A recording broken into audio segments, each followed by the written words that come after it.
Okay, so when he comes out, I'll go ahead and film him if he wants to be famous, because they all are here. But now the city never stops screaming their police sirens, like I've said. I mean, I put my deodorant, everything on. I brush my hair, I brush my teeth. I hear endless sirens here.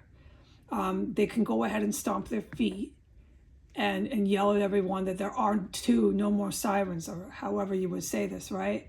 Like deranged children. But I'm sorry, the facts are these police never turn their sirens off. They can go ahead and say it is not the truth, and pay their people with their news cameras to say this is the most quiet town in the world, but it is not reality. The sirens go 24 hours a day here. Again, last night I tried to sleep without the sound machine and I kept getting woken up by sirens, woken up by mufflers, endless. They're like, they don't stop. 3, 4, 5 in the morning, 2 in the morning, the same fucking criminals. The cops are in the Mexicano drug cartel and the Colombian drug cartel here. They've been bought and sold. The Colombian drug cartels and the Mexicano drug cartel are a branch of the Saudi Arabian ISIS Al-Qaeda. They're actually just drug smugglers. I've been saying this so much, I'm tired of saying it. They're not really Muslim, religiously driven terrorists. Okay, a big part of this big money that the Saudi Arabian idiots have is through drug fucking smuggling. That is why there's this big link with the Chinese mob, Chinese Moffia. Who is Chinese Mafia? They're really easy to see. All their politicians constantly go on TV, just like the ones in the West.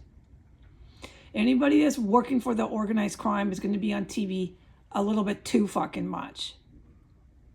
All right? Now, I've said this. I know that I'm just covering the same material, so I hope it sounds like something whoever listens to this has heard before, because that is what I'm here to do, is tell you, until it's in your head. All right, so the police in DC, the feds, they're bought and sold by Saudi Arabia. We have a foreign government that's taken over our fucking police. The Latin drug cartels can think it's them, but it's not. It's a goddamn foreign government. It's from the Middle East, and they are terrorists in their ideologies, but they're actually motivated by drug smuggling. That's how China gets involved with the Chinese triad and all the prostitution and all the crap that the mafia does with white-collar crimes, so on and so forth, okay? Child pornography, human trafficking, just name it, they do it, okay? And so they have their 200, like you remember me saying, they have a handful of politicians in China. The president is one of them. Now, this is where it gets dicey. At that point in time, when you're trying to corrupt, and they have, the West and the Middle Eastern countries have corrupted over 200 Chinese politicians.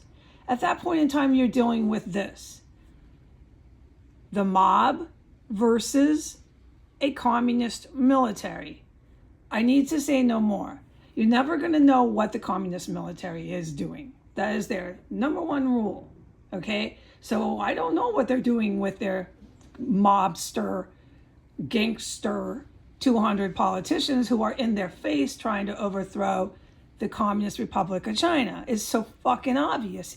She goes on TV, and just like all his white and Middle Eastern friends, runs his mouth about this alliance with this dildo down the street who is protecting a terrorist cell.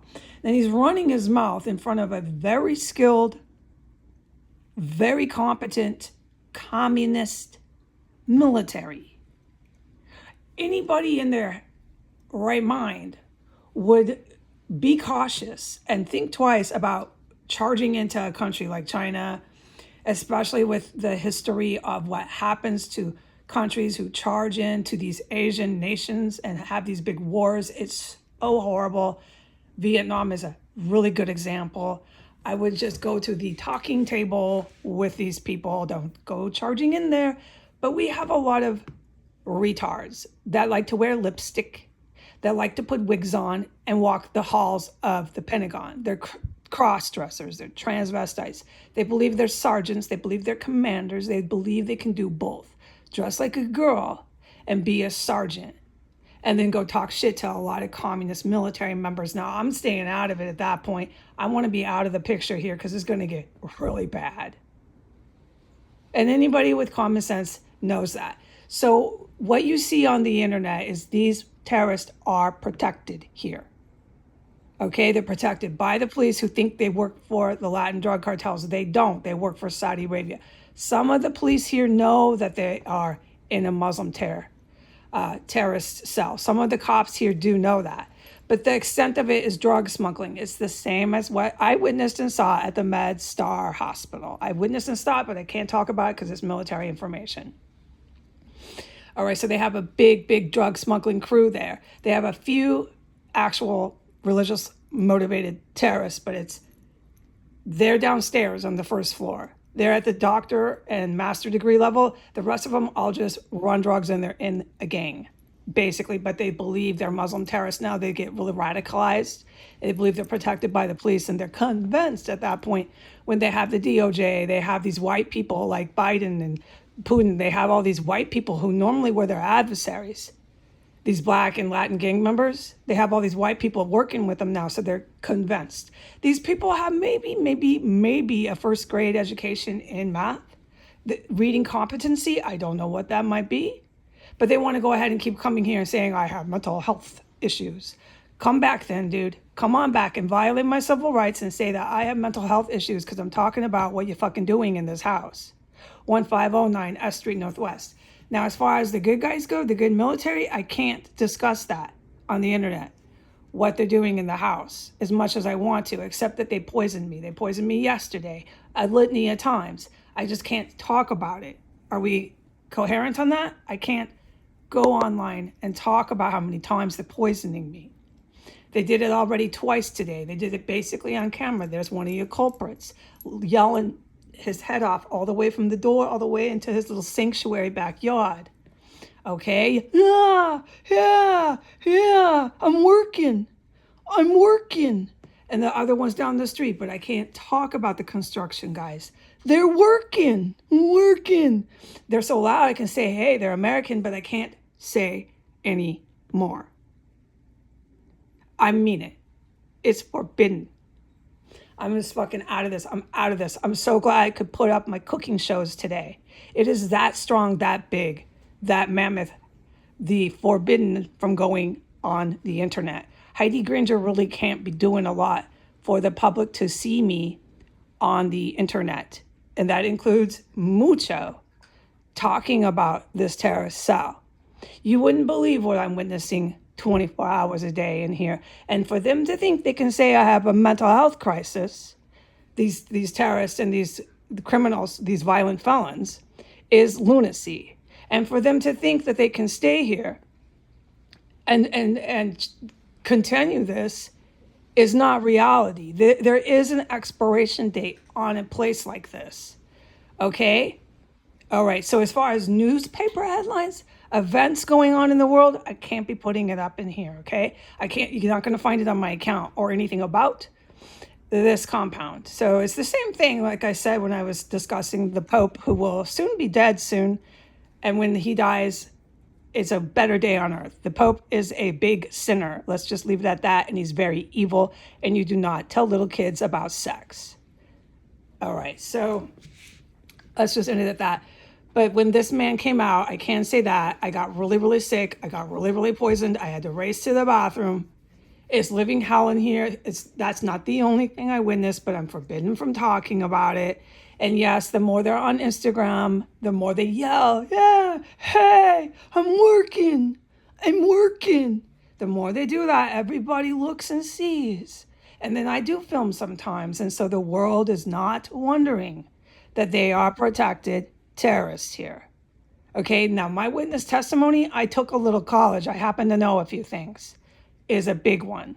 Okay, so they're going to be desperate and they're going to dress up in police uniforms. They're going to come maybe with actual police themselves who have actual powers of arrest, who have actual squad cars. Maybe they're going to come with their fucking fire department, who was here, who I can testify was walking around when there was a corpse in here. It was when I was a rookie, I was green. Yeah.